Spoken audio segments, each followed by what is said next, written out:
Le quimbois, appelé aussi cambois en créole, est une pratique magico-religieuse profondément enracinée dans la culture des Antilles françaises, notamment en Martinique, en Guadeloupe et en Guyane.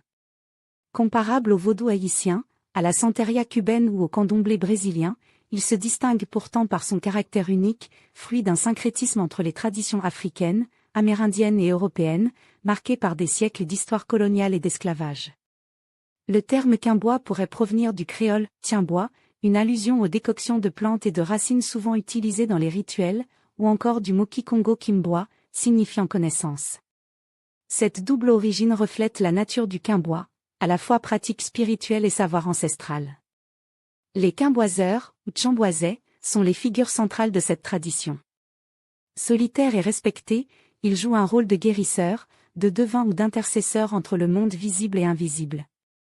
On leur attribue des pouvoirs variés, prédire l'avenir, soigner par les plantes, protéger contre les maléfices ou, dans certains cas, jeter des sorts. Historiquement, le quimbois s'est développé comme une forme de résistance durant l'esclavage.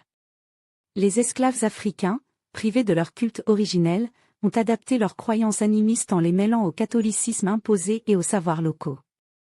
Les potions, les paquets, objets rituels destinés à envoûter ou protéger, et les bains purificateurs, comme le bain des marées pour chasser la malchance, sont autant de traces de cet héritage.